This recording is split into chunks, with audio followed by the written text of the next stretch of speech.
Welcome to the world of beekeeping. Here we'll be looking at the 3 scales of this fascinating practice.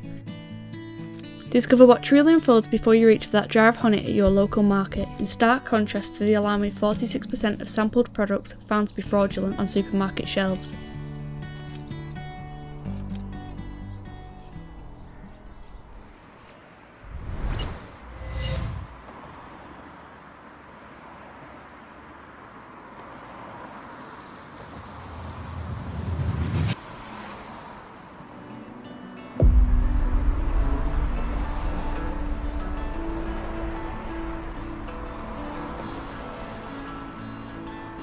Beekeeping is a real hustle. It's all about early starts, enjoying late nights and not shying away from getting your hands dirty.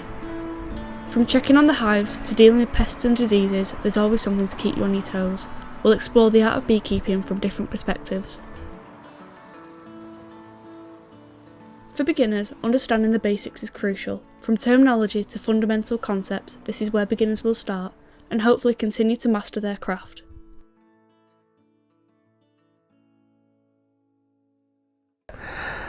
Hello, my name is Billy. I come from a small rural village in North Wales called Llansannan. I've been keeping bees since the beginning of May this year.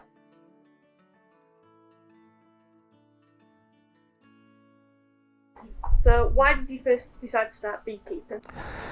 Well, I've always had a keen interest on animals and keeping animals as close to nature as possible. And a few years ago my brother-in-law started keeping bees and I thought, oh yeah, something very, very interesting to me. So I thought, we'll give it a go, as it's something that you can get something out of yourself, but also you can put something back to the environment. So turns out a fantastic hobby come small business in the future, hopefully. Here in Llansannan, his bees sit on farmland with permission from the farmer.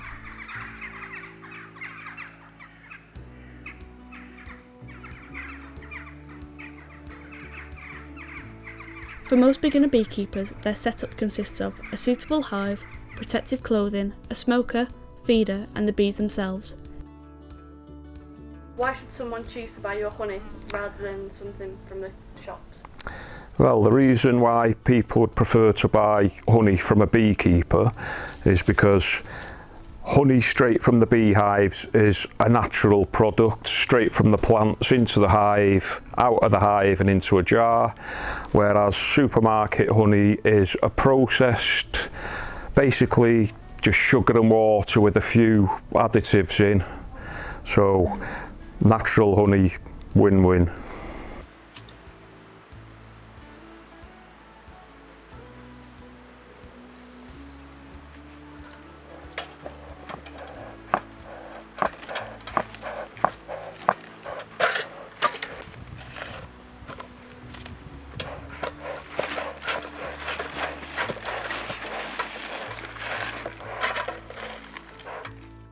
Right, yeah, the smoke calms the bees down. Sometimes you don't need smoke, but we'll start on this first hive here. At the entrance of the hive, you've got guard bees. You have different types of bees. You've got worker bees, which are female bees. You've got drone bees, which are male bees, and you've got a queen bee, which is the main bee in the hive. In the front of the entrance there'll be a row of guard bees. All the worker bees have different jobs, ranging from nurse bees to foraging bees to guard bees to undertaker bees. So first of all we spray a bit of smoke into the front of the hive. Hopefully that'll calm the bees a bit whilst we do our inspection.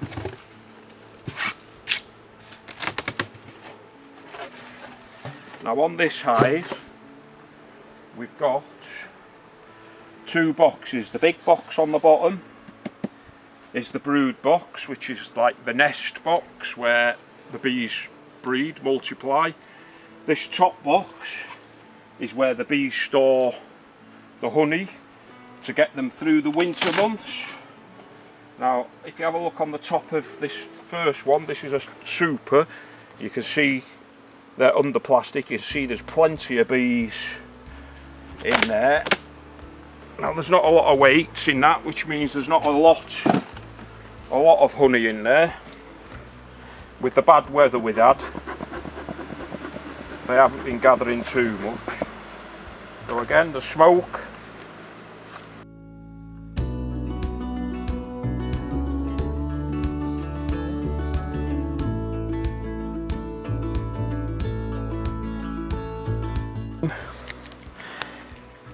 In the comb, these orange bits are all pollen, which the bees bring back in from foraging on the flowers.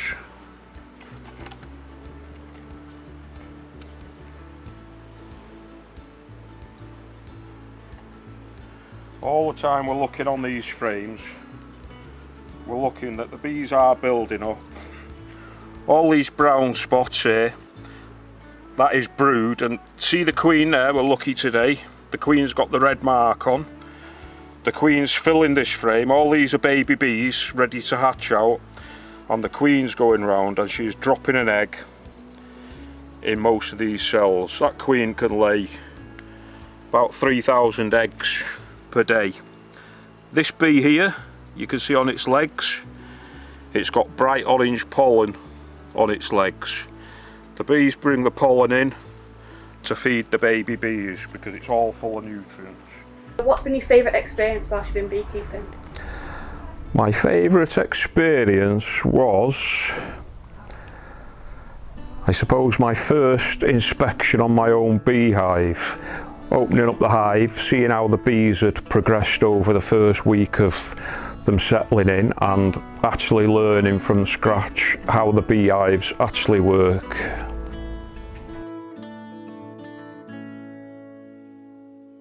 Getting into the brood nest, and there's the queen again, running around doing a job.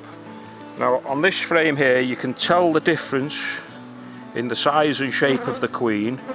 She's got a very long abdomen compared to all these bees. No, worker bees, the wings go just to the back of the body, whereas on the queen, her wings only come down halfway down the abdomen. And that is because she goes out, she only ever gets mated on a mating flight when she's a young queen, and then she can go for 3 years maybe, laying fertile eggs, 3,000 eggs a day. Are you glad you started up beekeeping? Do you wish that you'd done it earlier?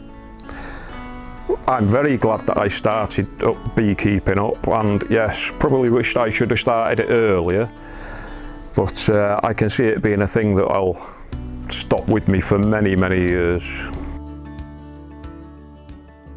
Beginners will often face hurdles, whether it's mastering techniques or overcoming problems that have never arisen before. Yet it is through perseverance and dedication that they push forwards and continue to grow their skills.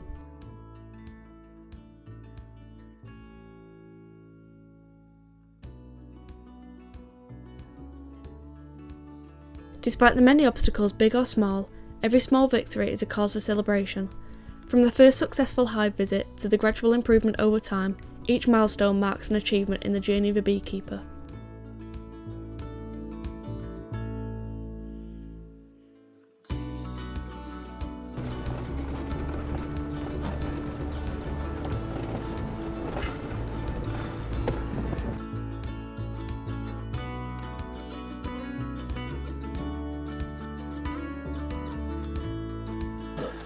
One bee lives 6 weeks in the summer, so that's 12 bees' whole lives for a teaspoon.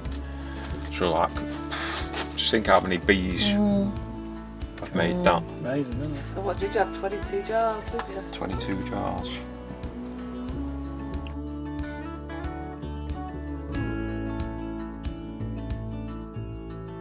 As beginners gain skill and experience, their progress is far from over. This is just the beginning of an adventure filled with endless new scenarios and situations to grow.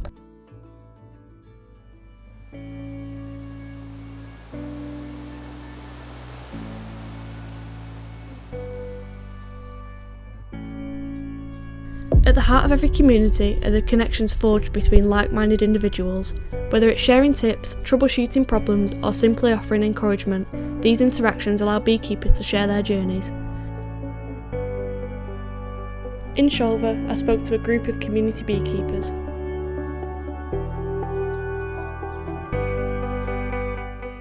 You can put cardboard, sawdust, anything that burns basically in there. Some people do pine cones.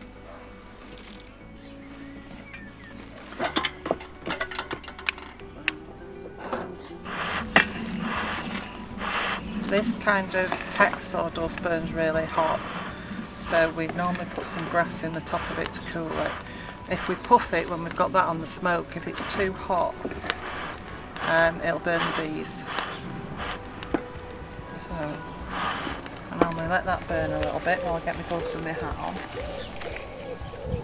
Through workshops, discussions and collaborative projects, members share their expertise, techniques and best practices. From novice beekeepers to seasoned veterans, everyone has something valuable to contribute, creating a community perfect for beekeepers to grow in. So every apiary I have a set of records. They're normally really wet and horrible, but Luke's bought me one of these weather writers. So we're in a lot better state than we normally are.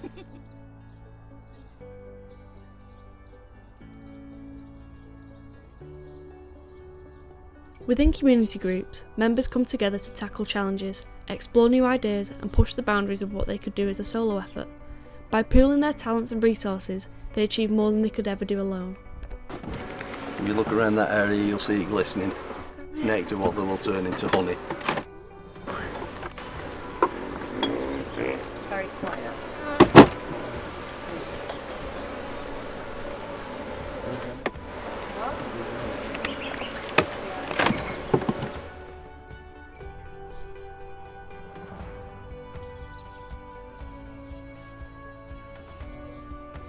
These are female. You say she was a new queen? Yeah, she might be red.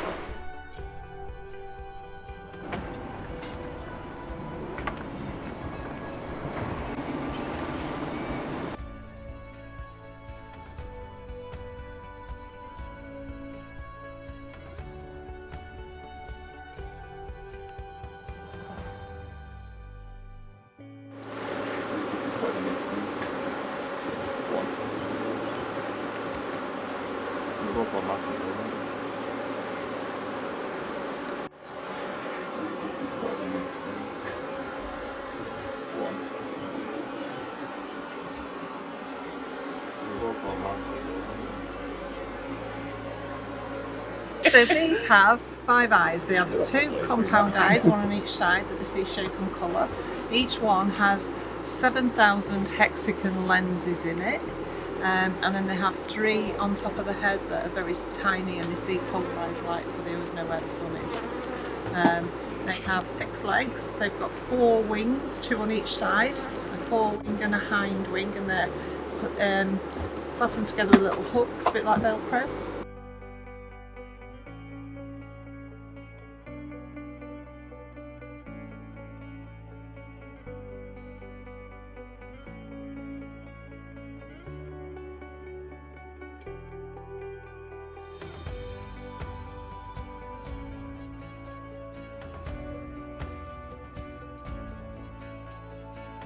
When they go out and collect nectar, so they've all got different jobs in the hive, and the forager bees come back to the front of the hive, and they've got a proboscis tongue, which is like a straw, and they suck the nectar into their honey crop, and flying back, it's carbohydrate, the sugar water, so flying back, if they need more energy, they'll open the valve in the bottom of the honey crop and let some into the stomach.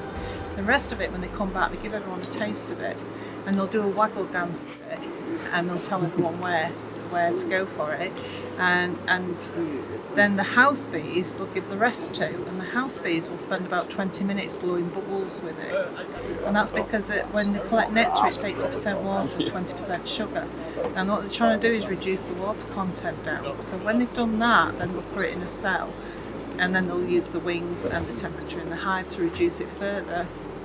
And when it's Use the wings by fanning. When it's less than 20% water, then they'll cap it over with wax because then it becomes honey. This is a queen catcher. So you put that on there, on top of the queen. Look at that wasp.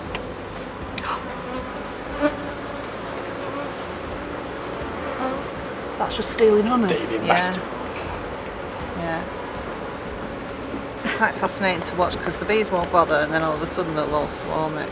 Okay. So when that's open, you put that on top of the queen and then slide down the honey gate till you've got her trapped inside. This year's colour for queen is red. We have a different colour for every year so we know how old they are. And we just use pusser pens and then we slide that up until we get in the position we want them, like that. And then we're trying to mark the thorax there with a little dot, like that. And that's how we would mark a queen. Let her dry off, and then we put her back in the hive. We have, will you raise great bees? W is white, U is yellow, W is red, then green, and then blue. This year is red. So we know how old they are. So that's the brood, and there's a baby bee being born. There's another one. So these will hatch and they'll clean the cells, and the queen will relay the cells, but these will be nurse bees and they'll stay in the middle of the brood. They won't go out. And then everyone, when the new lot of brood hatches, everyone gets promoted.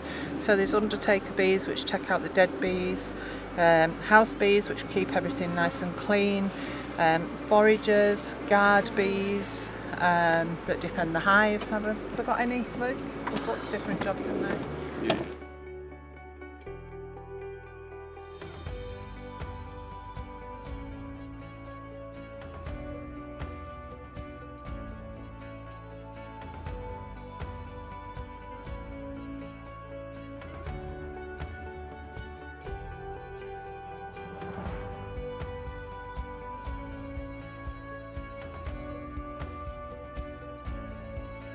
I'm having to feed these. If I don't feed these bees, they'll be dead next week. Why? What? They've not collected enough to keep themselves alive. Okay. And is that just sugar water? Yeah. This will just get them through till the nectar flow starts. Which should be very So soon. this kind of helps with the question of do bees need keepers? Yes, they do. Well, they would have died without this. Yeah. I'd have come next week and they would have been dead.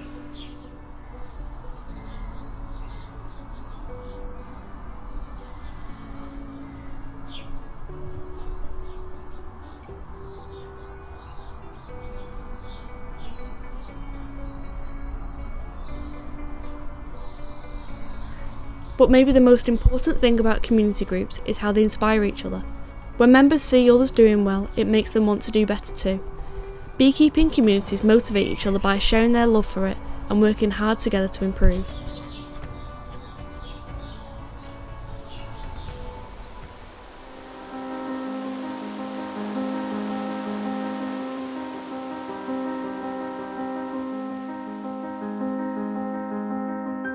Manchester Cathedral stood for over a millennium, starting as a simple wooden church and growing into the Gothic beauty it is today.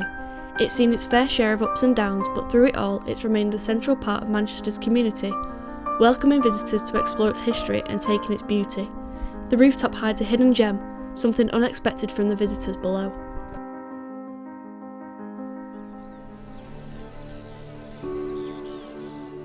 My name's Catherine Charnock.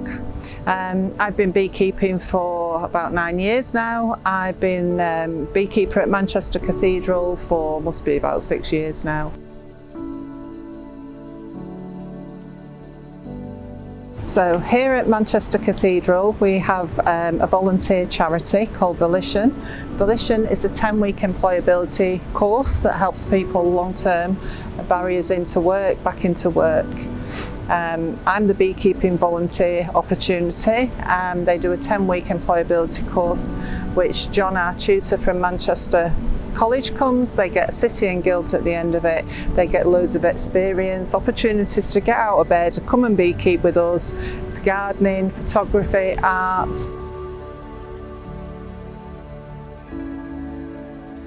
There's lots of aspects to beekeeping. People think it's all about the bees and about the honey, and when I came, to be honest, it was all about the bees for me. Very quickly I learned it was more about the people. It gives the people opportunities to work together as a team, to see how bees live, to care for something. It's a challenge getting them through 12 months, especially as it's been raining and they've not been able to get out and fly and bring stores back. They also get lots of skills, building the kit, cleaning the kit, ordering the kit, all kinds of things.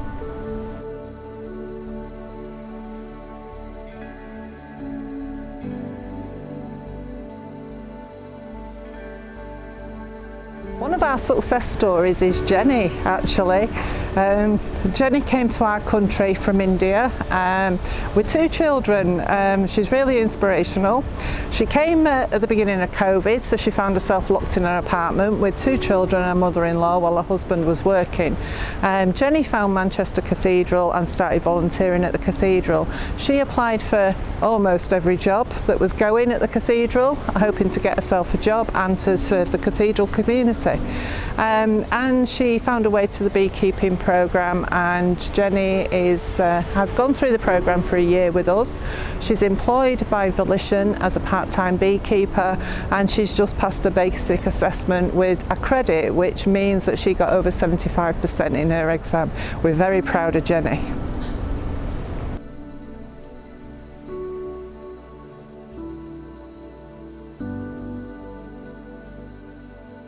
Hi, my name is Jenni, and I'm here in the Manchester Cathedral. I came to England like 2020, and I was locked at home because of the COVID, and then I was finding lots of jobs, but I didn't get any job. So I found Manchester Cathedral, and then I'm a regular regular service like every Sunday, and then I came to know about the Volition, and Volition is fantastic, and I had an opportunity to volunteer in the Volition.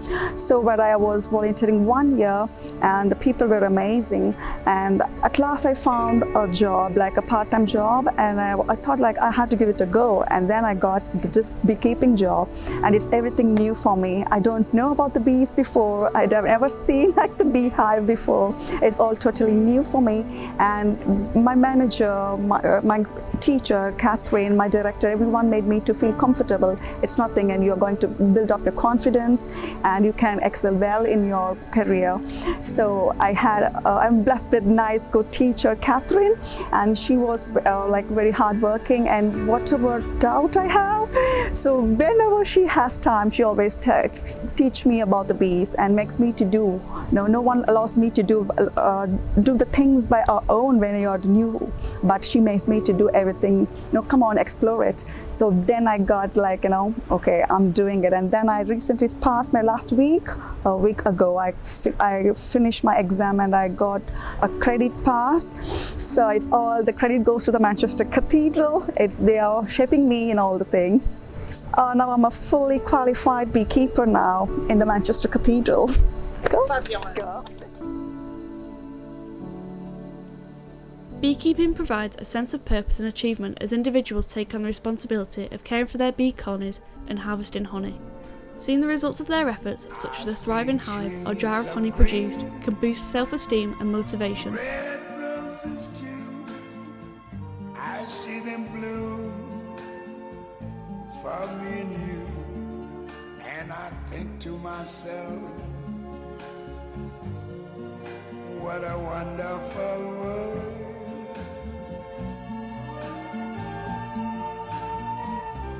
I see skies of blue and clouds of white, the bright blessed day.